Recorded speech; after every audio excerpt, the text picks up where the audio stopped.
For many, this heat, dust, and isolation remain the perception of agriculture. However, in the 21st century, agriculture is an exciting, high-tech sector that feeds the world.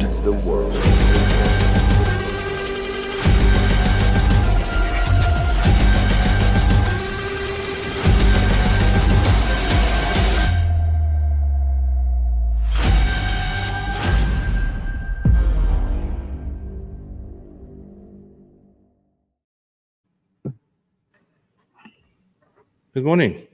Hi there. Good morning. How are you this morning? I'm good. So we've got quite a bit that we want to chat about this morning.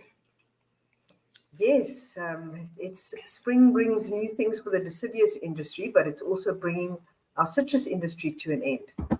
I see on Fresh Plaza that the citrus industry has South African citrus industry.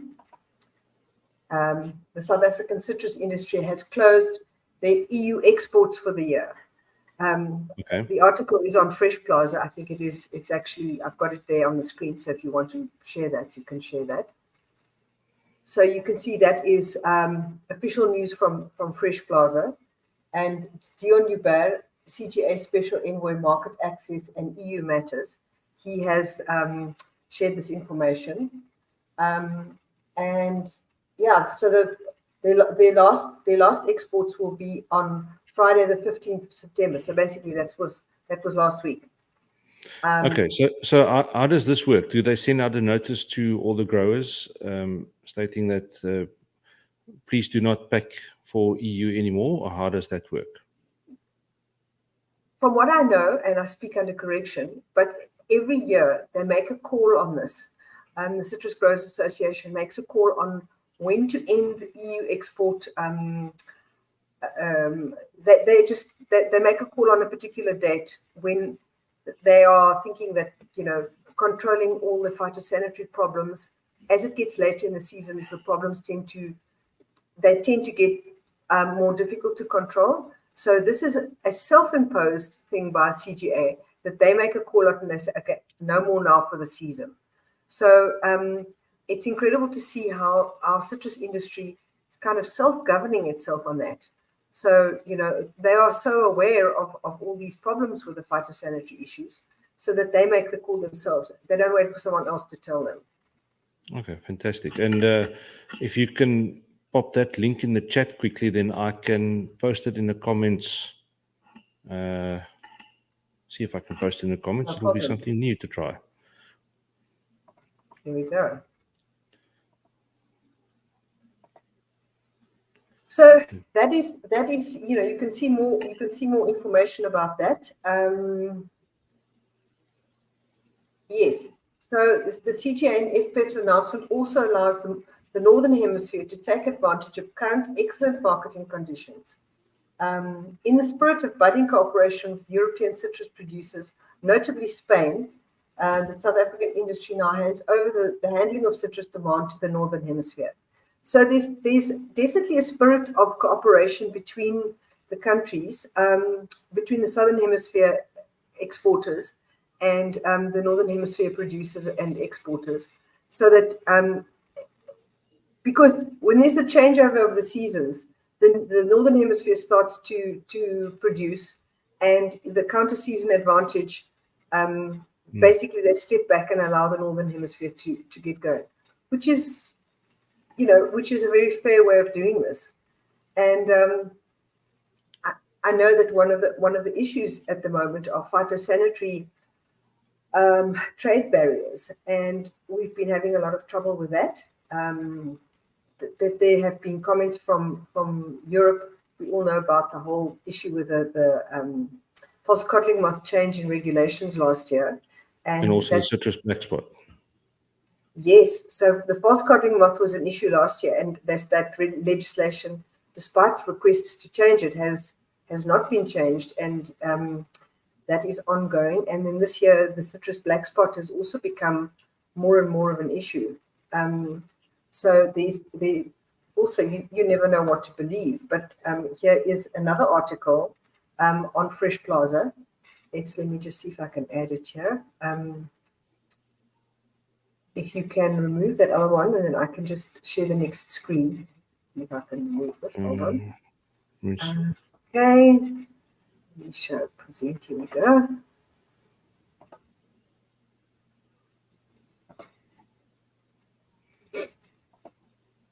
And also the link for that, so I can also put it in the comments. And I'll put the comments up on the screen as they come in, but mostly I'll repost these links on our LinkedIn page, and then I'll see if I can afterwards put it into the other platforms. Fantastic. Because there's also on Facebook and YouTube live at the moment. Great stuff. So this is also on the same date. It's on the same date as the previous one about closing the citrus, and this is EU interceptions of citrus shipments from South Africa with black spot have tripled. With any media article, you only get one side of the story. You often only get one side of the story, and this one is talking about our citrus black spot interceptions into Europe tripling. Yeah. So whether this is in fact one side of the story and the other side of the story is that this is part of trade barriers, we don't know. But it's interesting that this article refers to South Africa, and then it also specifically on the black spot. Then it says Egypt, another country in the spotlight, and adding Egypt to the issue. This is from a Spanish language site that it's been shared, so we can't really see what it says in Spanish. But can we translate it? I suppose it's possible. No, this text that you've got here is in English, but it is originally shared from a Spanish language site. So I think this is it's interesting, and it's something that can be that we should take note of. And one of the problems, I'm going to copy this and add this this article's link here as well. You can include that. So this is what we're up against, and part of the CGA's Vision 260 is to open new markets to South Africa, and to overcome these phytosanitary trade barriers which we are facing. So it is actually a big issue. Yes. And on that subject, let me just show this one. Let me just see. I just want to add another screen in here. Probably remove the screen. So yeah. There we go. So this whole trade barrier thing is a big challenge for us, selling all the citrus that's being produced, and it's a problem. I mean, South Africa, as has been said in the past, South Africa has been trading with the EU for over 100 years. And suddenly we are getting a lot of flack and a lot of opposition in the form of phytosanitary trade barriers. And whether these, shall we say, accusations or trade barriers or whatever, whether they are true and real, and whether they are finding these interceptions, or whether this is an excuse to limit the trade, that's one of those questions which has been debated backward and forward, but it certainly is creating issues for us. Yes. So yeah, it's not easy out there. We've said it many times, and I think people can relate to it. Yeah, but just on that article, are they talking about black spot in general, or are they specifically saying South Africa? Specifically South Africa. Specifically saying that it's Spanish, and we know that a lot of the issues have been coming from Spain. So they've said there's been 11 interceptions from South Africa and 4 from Zimbabwe. So yeah, it says interceptions have gone from 12 rejected shipments from January to August in 2022 to 37 shipments in the same period this year. So that's what's published. Yeah, it's one of those things. Don't believe everything you see, because maybe there's another side to the story. You can only believe everything you see if it's on Facebook. If it's not on Facebook, it's not true. Yes. So, but what is interesting here is that the fighters, okay, so this is all happening, and we've had BRICS 3 weeks ago. So Yes. it's interesting that there is quite a bit of, let me just get this going here, from the citrus industry. Expansion of the BRICS membership will bring new realities for the South African fresh produce export business, because there's been talk about new countries joining BRICS, and that will they will be joining. Yes, it's exciting. And the recent summit of the BRICS nations in South Africa has been hailed as a major success for the country, increasing new developments for the fruit sector. And then something that I read on Justin Chadwick's from the desk of the CEO, he says, in the past, these events were dominated by discussions on energy and minerals. And this event was dominated by agriculture. And given the big rural population and importance of agriculture in BRICS nations, agriculture should and did take center stage. So that's quite exciting. And then I was looking at a very promising staff from Agbiz, Wandile Sihlobo, and he was very involved in the BRICS, leading the BRICS discussions on agriculture. And he was saying that we actually do not have that much trade currently we have very little trade with Brazil and with India, although we do trade quite a lot with India, with China, and to some extent Russia. He was saying that one of the biggest problems are the import tariffs and the phytosanitary risk. So if there's going to be work done on that and potentially opening more markets for South African fruit, and particularly citrus, that's good news. Yes. But while we're talking about that, I just saw this was shared yesterday by the Citrus Growers Association, and some sharings from LinkedIn. It's the number of cartons being exported. So yes, that's pretty interesting. Yeah, 15 kilogram cartons exported worldwide. Doesn't say to which markets. Grapefruit is 13.4 million, mandarins 35.1 million, lemons 35.2 million, navels 24.1, and Valencias is 36.6. Okay, so which is the highest? Valencia's? Correct, yes. Okay. Valencia's, right. and then lemons by a nose, and then mandarins.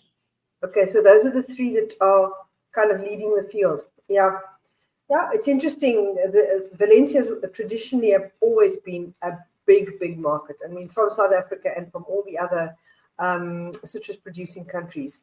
And the lemons are an interesting one, because they're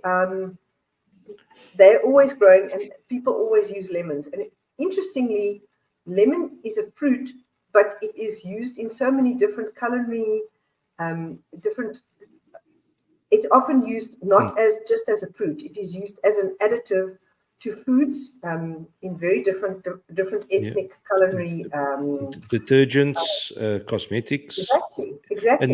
And the same with grapefruit. Grapefruit is also, yes. We saw in the harbor in Durban those bulk bins of grapefruit being exported to Japan, and they said it's not going for juice, it's most probably going for the cosmetic market. Yes, very interesting. And of course, lemons, how many cocktails require lemon? So it's a far broader. There you go. It's a far broader market than something like an easy peeler. I mean, that is somebody said those are called nature's takeaways, because you can take it just like that. It's got the skin. It's easy to go in a lunchbox and so on. But a lemon is, I mean, people even use that for the vitamin C content if they're not feeling well. So for cosmetics, for pharmaceutical uses, and then also for different culinary things. So lemons have got a far broader footprint than just being seen as a fruit, which is interesting. So those top three are very let's put it this way: what you showed there, it's no surprise that those are the top three. And judging, what I'm curious about is in the Vision 260 forecast, what is going to be coming in production? I know there's in the Western Cape particularly, there's a lot of soft citrus that was planted. What will those numbers look like in 10 years on their predictions? That would be quite interesting. I don't have the facts in front of me, but if I remember correctly, the biggest growth is in soft citrus. It's massive. And particularly in South Africa, that is based to a very large extent on world demand, but particularly on demand for the summer citrus exports to the USA. So that is, the access to that market and the good returns from that market has really sparked the massive growth in soft citrus production in our country. And, we really hope that more markets will open up and that we can be supplying these things to other markets with the kind of returns that are required to keep the business lucrative, or at least sustainable. No, for sure. Again, I'm sharing all the links that we show on the screen in the comments on the LinkedIn page. So if you are not following us there, please go over there and you will see all the comments in the comment section, or all the links in the comment section. Yeah. Okay, so you also said that there's been a lot of things around BRICS. Yes. Do you have an article you want to share or talk about quickly? No, nothing in particular. I don't have a particular article, but I'm just also looking at the avocado industry. I think that helped me. Yeah. They got access now. I was away at the time, but tell me what you know about that. Well, from what I know is that Haas Avocados has been opened up to China, which has been, I also know that they've been talking about doing that for a very long time. So that has finally been signed. And I, excuse me, I also know that beef export to China has been reopened after the foot and mouth disease. So that's also good for the livestock producers. And Saudi Arabia is open for export on beef as well. Okay. So those are really two really good markets. Well, it's good news. There is so much bad news, and so often we dwell on the bad news. Unfortunately, it does influence us. But the fact that agriculture took such a high priority in the BRICS discussions, and that this has been taken very seriously. And also, South Africa is battling with some of the traditional markets with the phytosanitary things and the import tariffs. So let's see if something can happen with the other. Yes. Okay. So on the topic of BRICS, I found this article yesterday. Okay. BRICS Summit golden opportunity for African agriculture and investments alike. And okay, let me just open it up here so I can read it better. So this has been redone from another article that was, the source is quoted as EFA News. I don't know EFA News. Oh, it's a European thing. Yeah. There's a link for that, and Yahoo Finance. That's the source of this article, and it's on the African Agri Investment Indaba, which is coming up soon in Cape Town. Basically, what it says is Xi Jinping announced the launch of the initiative on supporting African industrialization, which will channel more resources towards program for industrialization. But the real kicker for the agri sector is the plan for China supporting Africa's agricultural modernization. This initiative aims to expand grain plantations and encourage Chinese companies to increase agricultural investment in Africa. Now, a lot of people look at this and they might say, yeah, the Chinese are going to come and buy up all the land, which we don't know if that's going to be the case. They want to address the food crisis. And look, I've always said that there's not a problem with food, there's a food wastage problem. So I think already in what is being produced, a lot of the problems in that can be sorted out. My personal opinion. Diversify agricultural imports. Now, here's where it gets interesting for investors. China has started importing corn from South Africa via its state-owned trader, the COFCO Group. Given that China has been heavily reliant on the US and Ukraine for over 90% of its corn imports, this is a significant shift. It is a clear signal that China is looking to diversify its agricultural import sources, and Africa is squarely in its sights. Okay, so look, the amount of corn that they will need for all the production that gets done there and all the mouths to feed, I certainly do not think that, and again, I would love to be proven wrong, that South African corn will make a dent in it. It's good that they are buying from us, but I don't think we can supply enough for the demand that there is. Diversify agriculture. Okay, so saying this, they're also looking to import different things. So hopefully the opening up these markets with different sorts of produce and animal products could happen quicker. Investment opportunities for private.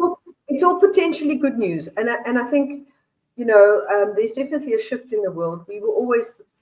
South Africa was always very much aligned with the West, and I think that connection and alignment will stay. But it's very good that we are spreading our wings and actually looking to increasing trade with BRICS countries and other new countries joining BRICS. It really is good news for us, I think. I think so too, but there's always doomsday preppers and people that will trek you to the middle of the Karoo to say, no, I'm not going to wait for the Chinese to come and take my land. But again,